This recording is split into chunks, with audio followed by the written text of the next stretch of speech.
You know, the day I buried my dad was already the worst of my life.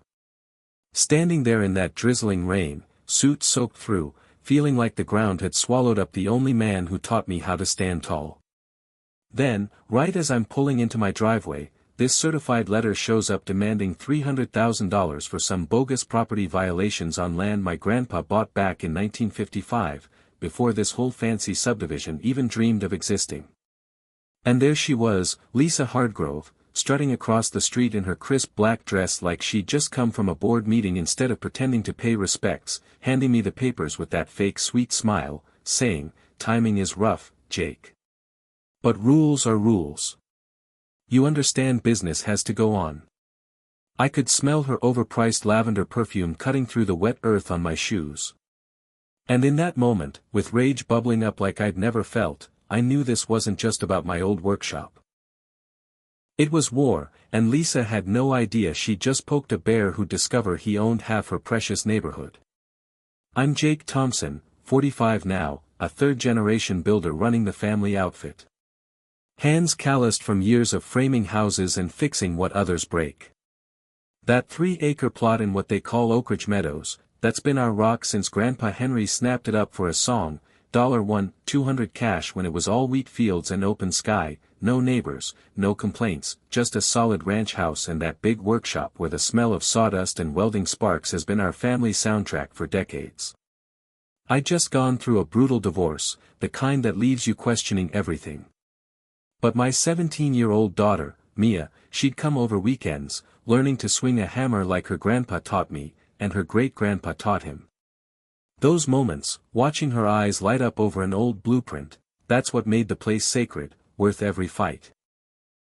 But then the developers rolled in around 2005, carving up 250 acres into 52 cookie-cutter homes, offering Grandpa a fat check to sell.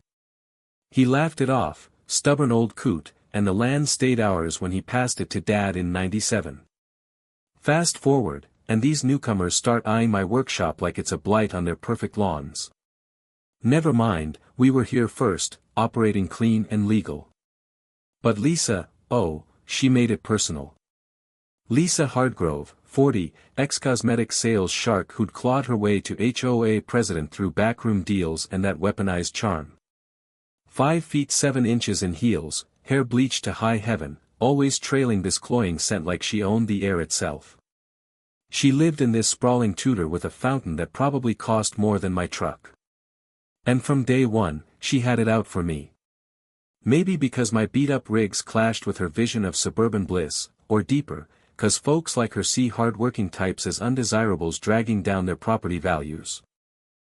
It started small, complaints about noise at 7 a.m., even though city code says 6 is fine, then demands to hide my tools behind fences, whispers about safety risks that were code for something uglier. Like she couldn't stand that my family represented the old ways in her shiny new world. Inspections piled up, 6 in 2 months, all coming up empty 'cause I run a tight ship. But Lisa, she ramped it up to that $300,000 fine, claiming my structures violated covenants that didn't even apply, delivered cold on Dad's funeral day like she timed it to break me while I was raw, grieving the guy who'd shown me integrity isn't for sale. I stood there, letter shaking in my hand, tasting metal in my mouth, thinking, how dare she try to erase 3 generations while I'm still wiping cemetery mud off my boots.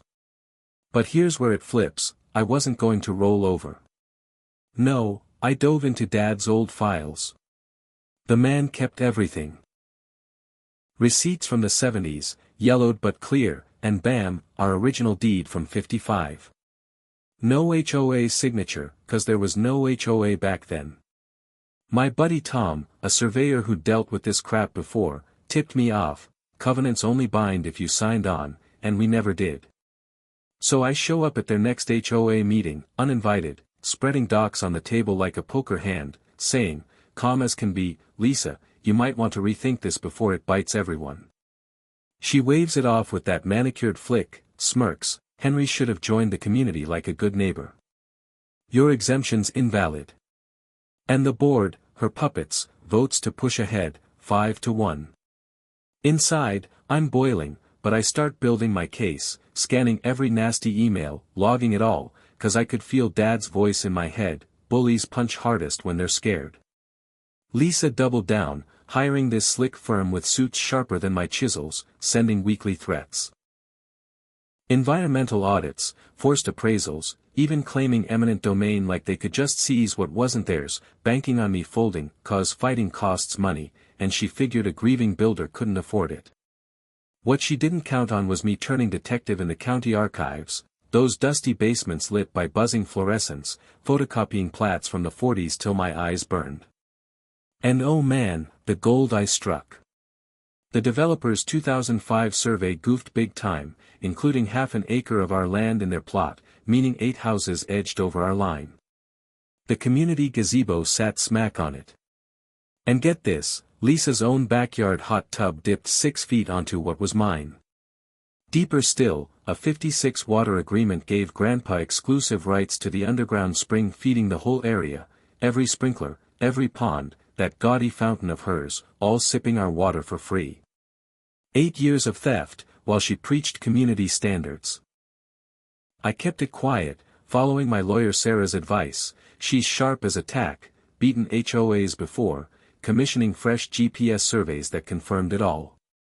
While Lisa kept escalating, reporting me to zoning, fire, even the EPA, turning my yard into an inspection circus that found zilch but cost me sleep, wondering if Mia would lose the only stable spot in her life. Then her husband, Greg, gets caught on my cam slashing tires at 2 a.m., spray painting, "Get out," like some bad movie villain.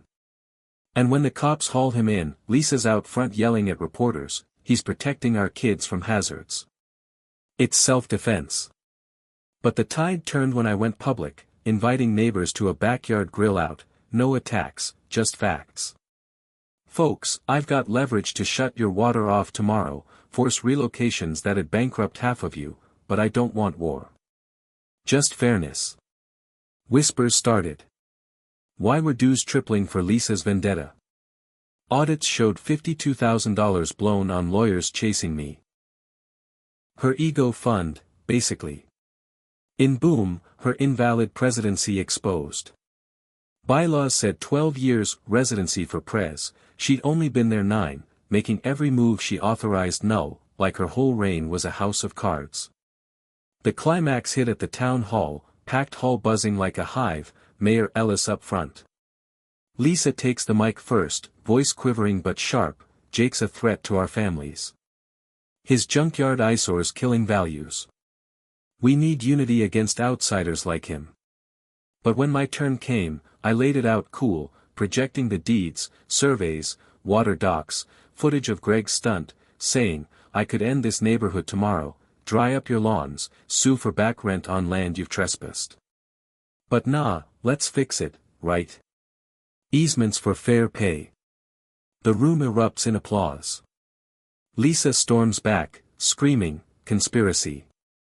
He's blackmailing us, the mayor's in on it," till security drags her out, mascara streaking, neighbors booing her fade away.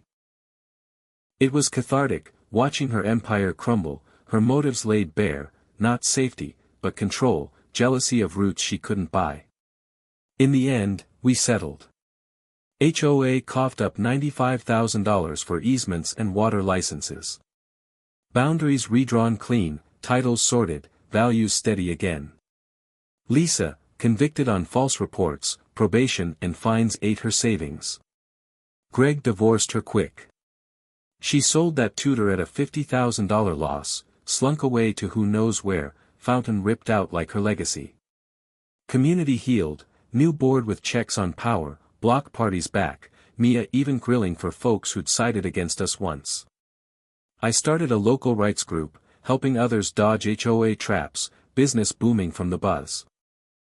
But here's the thing that sticks, was I too merciful, letting them off easy after they tried to steal my heritage?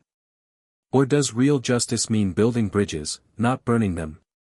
What do you think? Ever faced a neighborhood bully like Lisa, or been on the other side, thinking rules trump history?